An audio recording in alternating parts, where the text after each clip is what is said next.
Moi, c'est Mélodie.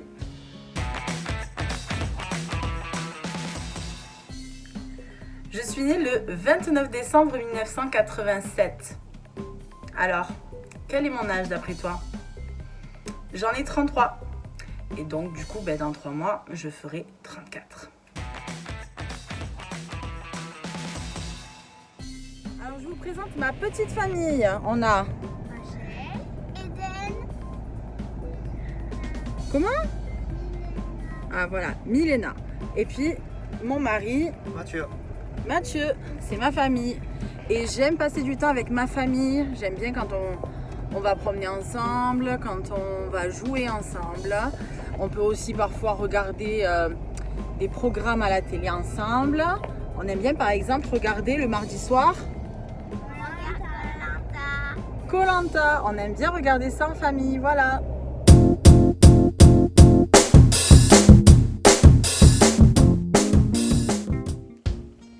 En fait, ce que j'aime, ce sont les choses simples de la vie. Des moments que l'on peut partager avec la famille ou entre amis, que ce soit autour d'un bon repas ou même en balade dans la nature ou ailleurs. Mais partager des moments où on est ensemble avec les gens qu'on aime, de pouvoir discuter, rigoler, blaguer, jouer aussi. Et ce sont des moments finalement tellement précieux qui restent gravés dans nos cœurs et dans nos mémoires. Et finalement, les choses les plus simples sont les meilleures, non ?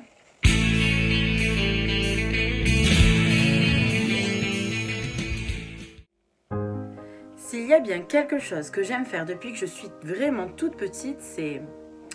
J'aime chanter, oh oui, j'aime chanter. Et oui, la musique et le chant, c'est quelque chose que j'aime vraiment depuis que je suis toute petite et quelque chose que je pratique. J'aime bien jouer un peu de piano, je me débrouille, on va dire, et surtout, j'aime chanter. Voilà. Donc, merci papa et maman pour le choix de mon prénom parce que vaut mieux aimer la musique quand on s'appelle Mélodie. Quelle grâce incomparable, quel amour infini, que tu as pris ma place en mourant sur la croix.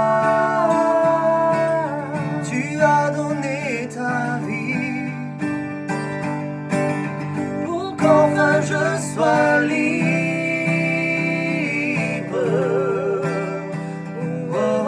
Jésus, je te chante pour ce que tu as fait. Et oui, j'aime chanter et encore plus avec lui, mon mari.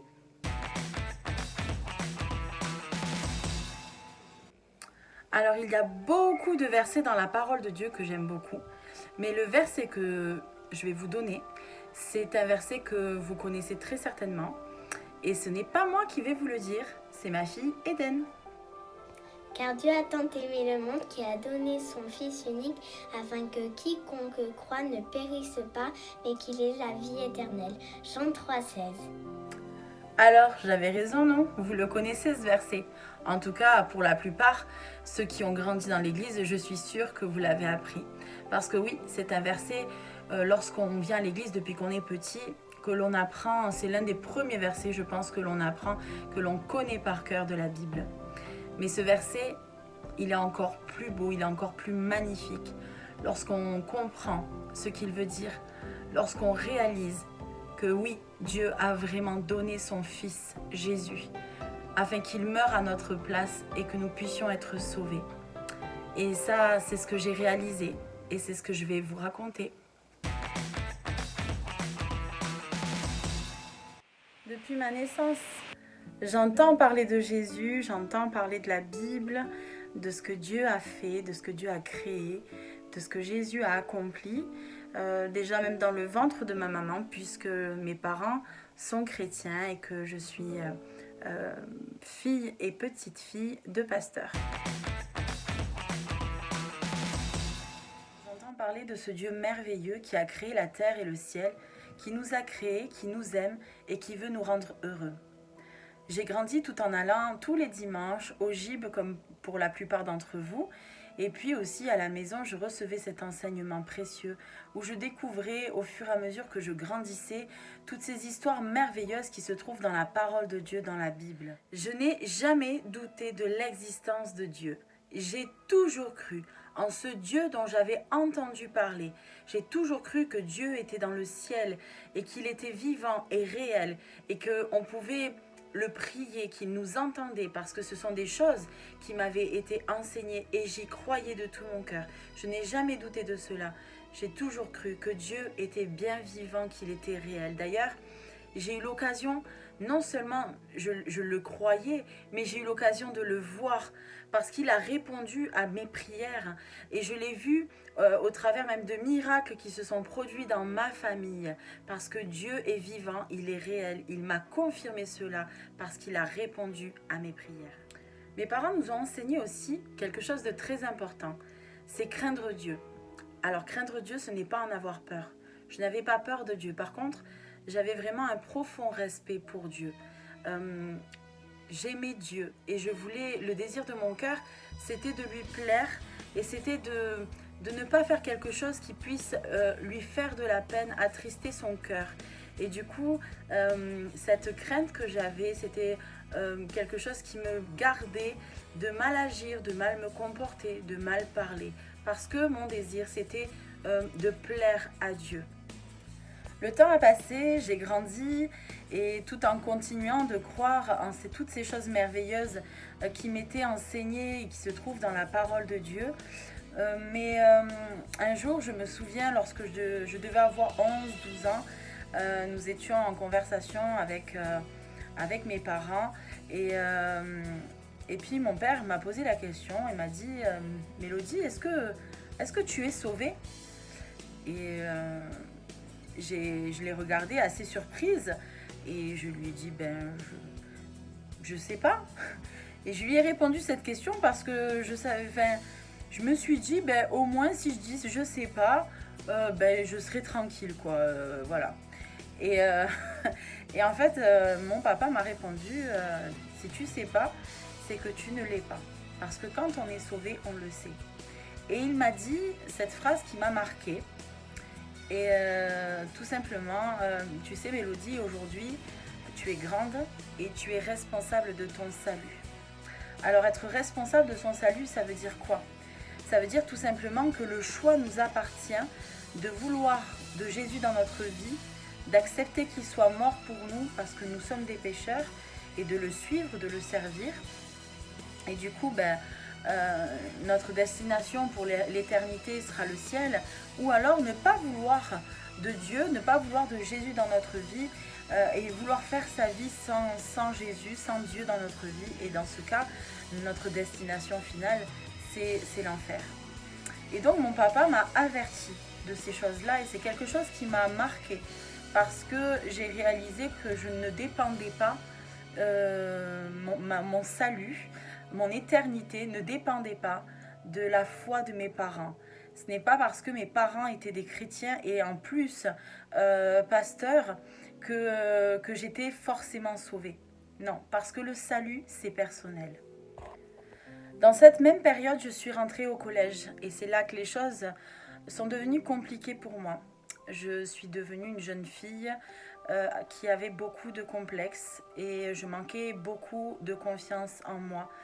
Je ne m'aimais pas et ça a été très difficile et en fait en arrivant au collège où beaucoup sont sûrs d'eux, etc., beaucoup font les grands, j'avais du mal un peu à trouver ma place et je voulais trouver ma place dans cette société, je voulais être aimée, être appréciée pour ce que j'étais et du coup j'ai commencé à m'entourer de personnes qui étaient d'une mauvaise influence pour moi. J'avais envie d'être aimée et d'être appréciée. Et du coup, je me suis entourée de mauvaises personnes. Et ça a commencé à être difficile. J'avais du mal à vouloir être encore cette jeune fille, la fille du pasteur, très gentille, très sage, très polie. J'avais envie de toute autre chose. Mais Mais c'était quelque chose que je devais cacher à mes parents, cette envie-là. À l'église, il fallait que je reste cette jeune fille modèle. Et du coup, ce que j'ai commencé à faire, c'est adopter une deuxième personnalité. J'étais deux mélodies. À l'église, j'étais la mélodie, la jeune fille, la fille du pasteur, très sage, très polie, qui avait le sourire, etc. Et puis au collège, j'étais devenue une toute autre personne. J'étais devenue très insolente, que ce soit avec les enseignants comme avec les gens qui m'entouraient. J'avais un langage très ordurier. Je ne disais pas une phrase sans prononcer un gros mot. J'avais des gestes aussi très déplacés, très moches. Et du coup, il y avait en moi un profond mal-être. Il y avait vraiment un mal-être et j'étais pas bien parce que non seulement à l'intérieur de moi, ben, il y avait un vide, mais aussi parce qu'il y avait un côté très malhonnête dans ce que je faisais. Puisque à l'église, je cachais ma vraie personnalité, celle que j'étais devenue au collège. Pendant cette période aussi du collège, j'ai commencé à écouter, en tout cas à suivre mon horoscope. L'horoscope, c'est le signe que vous avez lorsque, selon votre date de naissance, vous êtes Gémeaux, Capricorne, Vierge, etc. Et c'est quelque chose qui m'avait attirée et dans lequel je me suis laissée prendre. Je suis devenue accro à mon horoscope. En fait, c'est une forme de voyance puisque cela, quand vous suivez votre horoscope, selon votre signe, ça va vous prédire ce qui va vous arriver, soit dans la journée, soit dans la semaine ou les jours à venir. Et j'en étais devenue accro. Mes parents ignoraient ces choses-là parce que sinon, bien sûr, ils m'auraient interdit de le faire et ils auraient eu raison. Mais ils ne le savaient pas. Et du coup, j'étais vraiment devenue accro à cela.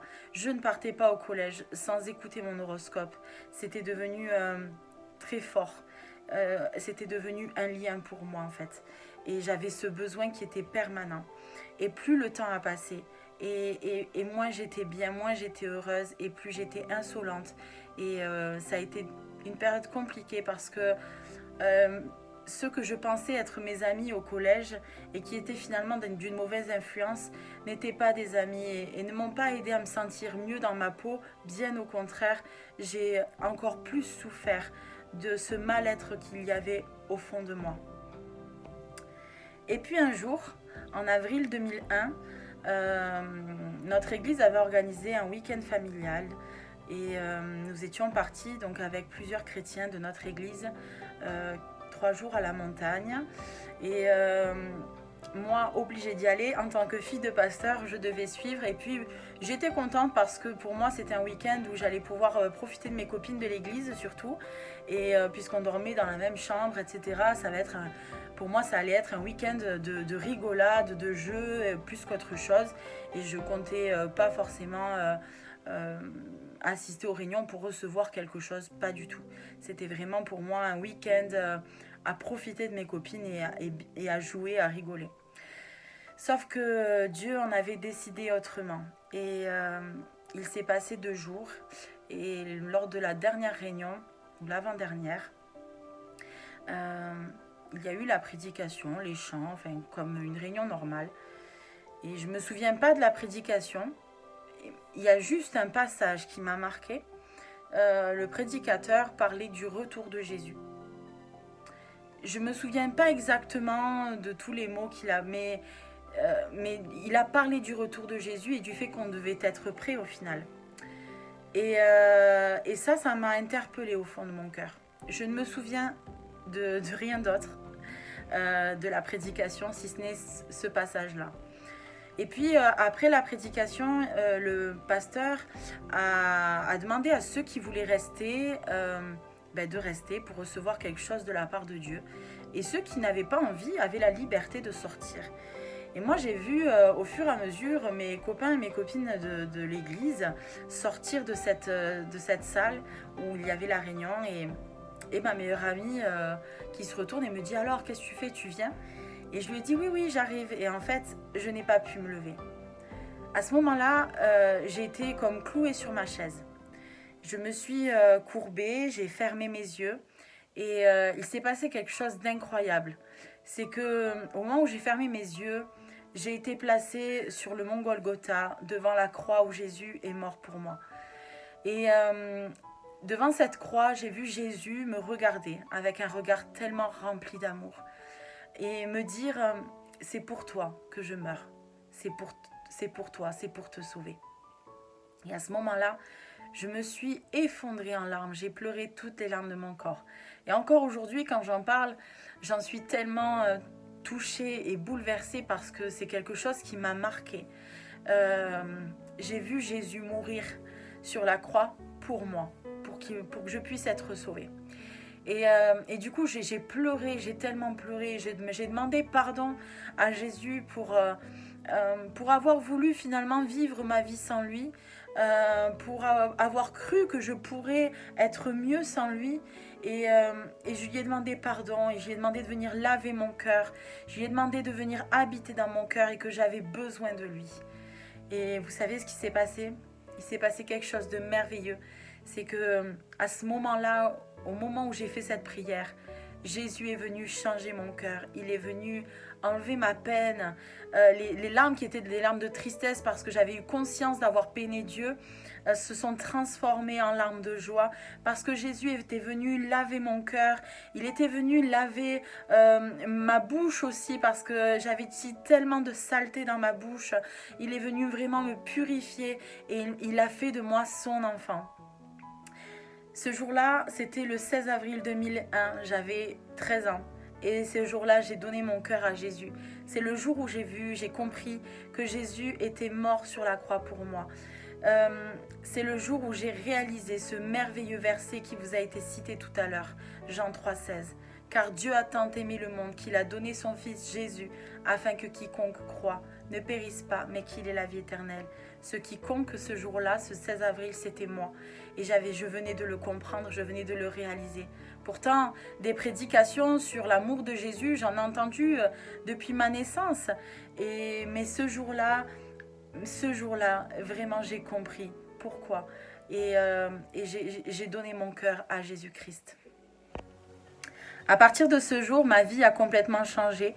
Je n'étais plus la jeune fille triste qui avait besoin de trouver sa place, qui avait besoin de se sentir aimée par des gens qui finalement n'avaient pas envie que je sois heureuse. J'avais juste envie de me confier en Jésus et de le suivre, de le servir. Il y a quelque chose qui a changé radicalement, c'est qu'il n'est plus jamais sorti un gros mot de ma bouche. Depuis le jour où j'ai demandé pardon à Jésus, depuis le jour où je l'ai accepté comme sauveur dans ma vie, plus jamais je n'ai sorti un gros mot de ma bouche. Et il m'en a vraiment délivré parce que c'était vraiment quelque chose pour lequel j'étais liée. Et je n'ai plus suivi mon horoscope, j'ai été délivrée de ça aussi. J'avais plus besoin de connaître mon avenir, ce qui allait m'arriver parce que j'avais confié ma vie, mon avenir dans les mains de Jésus-Christ. Et ça, c'était la meilleure chose que je puisse faire. Un an après, le 14 avril 2002, j'avais 14 ans, je me suis engagée à prendre le baptême. J'ai pris le baptême pour m'engager à suivre Jésus et à le servir toute ma vie. J'ai été baptisée dans le Saint-Esprit quelques mois auparavant et du coup, je voulais absolument suivre Jésus. Je voulais lui plaire, le servir toute ma vie. J'avais 14 ans et je ne regrette absolument pas. Aujourd'hui, j'en ai 33, comme je vous l'ai dit. Ça n'a pas toujours été facile. Je vous mentirais si je vous disais que la vie était magnifique depuis ce 16 avril 2001. Non, il y a eu des moments très compliqués, très difficiles, des moments de souffrance, des moments de pleurs. Mais Jésus a toujours été là, il m'a toujours relevée. Il y a eu des moments aussi où même moi, je me suis un peu éloignée, écartée de Dieu, où je me suis laissée vivre et puis mais l'amour de Jésus m'a toujours rattrapée parce qu'il nous aime, parce qu'il veut nous sauver, parce qu'il a le meilleur pour nous et vraiment c'est un bonheur de le suivre, c'est un bonheur de le servir. Il a aussi chassé de ma vie tout ce qui était complexe et manque de confiance en soi. Jésus, il est celui qui qui m'a aidé à m'accepter tel que j'étais, parce que finalement, celui qui m'a créé, c'est Dieu. Il m'aime tel que je suis, c'est lui qui m'a imaginé, c'est lui qui m'a tissé dans le ventre de ma maman, et il m'aime tel que je suis, et ça c'est quelque chose de merveilleux. Je veux le bénir pour cela. C'est vraiment merveilleux de marcher avec Jésus, et je vous invite vraiment à pouvoir le suivre toute votre vie, parce qu'il a le meilleur pour vous. Il a le meilleur non seulement